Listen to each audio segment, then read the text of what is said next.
Hey there, YouTubers!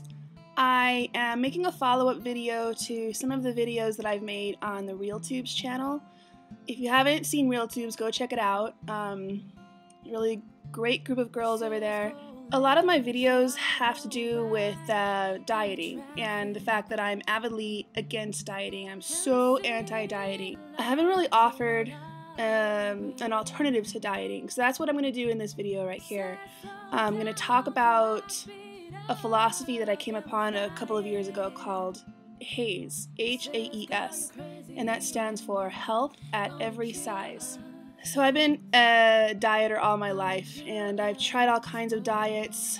I was one of those like die-hard Weight Watchers people. I would do Weight Watchers every time I decided that I was going to lose weight.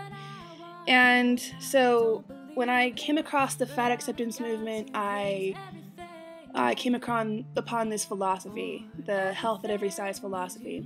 The Health at Every Size movement is very important to the fat acceptance movement. It is supported by NAAFA, and NAAFA stands for the National Association to Advance Fat Acceptance. It's basically the big organization of fat acceptance. They do things like discrimination cases in terms of legal issues. They do things about like research in terms of health, and they also do kind of like yearly social events so that a bunch of fatties can get together and socialize and network. And it's actually a really great group. They advocate this philosophy, the Health at Every Size, and it's not quite an alternative to dieting because the goal isn't to lose weight, but it is something that it's kind of an alternative to dieting because it focuses on health and it focuses on how to take care of yourself. So right now I'm just going to like go over a couple of the major tenets of Health at Every Size, and hopefully you get something from this video, and Google it. I encourage you to go online and research this a little bit more for yourself. But I'll just give you guys a real quick overview right now. Okay, so here's an overview of the Health at Every Size. This is taken from the Wikipedia entry. There are also other entries. You can find discussion of HAES on the NAAFA website, or lots of other websites talk about it. But this, I think, is a pretty good discussion of it. So it has three major components. The first is self-acceptance. And it says, affirmation and reinforcement of human beauty and worth, irrespective of differences in weight, physical size, and shape. This has a lot to do with like self-esteem, and I think that this is an important aspect that dieting misses out on, because self-esteem and how you see yourself and basically your emotional and internal needs are very much disregarded in dieting. In fact, many times damaged in dieting, because dieting encourages you to change yourself. Put your life on hold until you get to a certain size or whatever.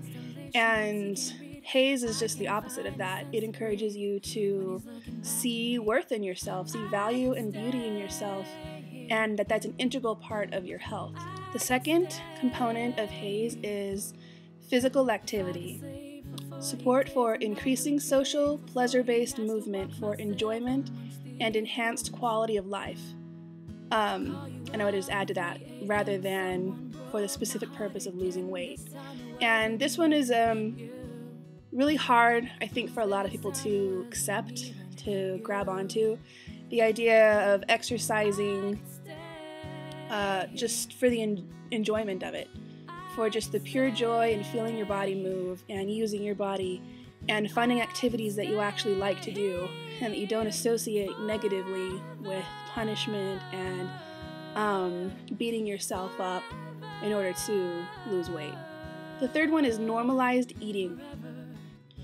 And it says, support for discarding externally imposed rules and regimens for eating and attaining a more peaceful relationship with food by relearning to eat in response to physiological hunger and fullness cues.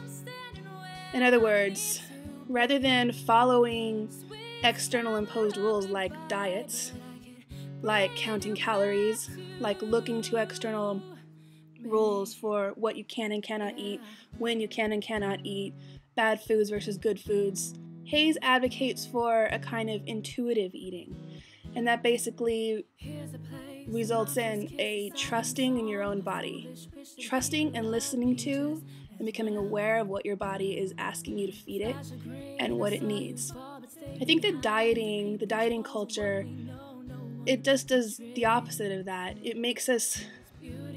It teaches us not to trust our own bodies, not to trust our own selves to figure out what we need, but instead look towards books and websites and diets that tell us that they know better than our own bodies. And I think that this screws up like the internal cues that we already have, and it makes us, go kind of wacky. Intuitive eating is a really, really important thing to learn how to do.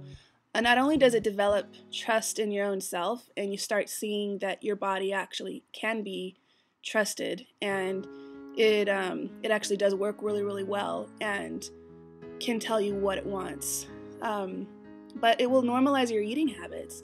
There'll be times when you're really, really craving protein, and so your body will tell you, and if you're on this like diet where you can't eat protein and all you do is you eat low carb, kind of non-fat kinds of things, you're ignoring your body's cues. You're not really giving your body what it needs. I don't know, I liken it to like not feeding a machine, not giving it the fuel that it needs to run at its most efficient rate, at its most efficient way. So there you go, those are the 3 ones: self-acceptance and self-esteem, finding the joy in movement, pleasure in exercise, and incorporating intuitive eating. And with those 3 things, it's this whole philosophy of health. And it's this, this theory of how you should learn to live in the world, like coexist in the world with food. Now I realize that this is gonna be kind of hard. Someone who's dieted their whole life and who's used to being given rules and expectations and like plans, and it's really hard to change that way of thinking. It's really hard to really figure out how to trust your body and believe sincerely that your body will tell you what it needs and what it wants. And it's going to take a while to get over the idea that there are good and bad foods. Like say your body is craving fat, which it will because your body needs some fat. If it's already pre-programmed in your head that all fat is bad and that, you can't eat any kind of fat or else you're being bad and deserve to be punished. I don't know, it's just going to take a while to de-brainwash your thoughts. So yeah, like I'm very, very anti-dieting. I think that dieting screws up your system, and it screws up your internal cues as to figuring out what your body needs, and it also ignores very important things like self-esteem and exercising because you like to.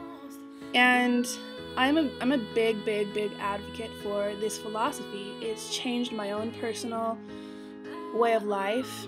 I'm much healthier now that I've found this philosophy than I was when I was dieting. I guess I just can't say enough about it. I'm gonna start posting more videos because it's fun. So, be expecting some more stuff from me pretty soon. This semester is pretty open. I don't have a lot going on. And so, I have time to do this kind of thing. Have a wonderful day, and I will see you soon.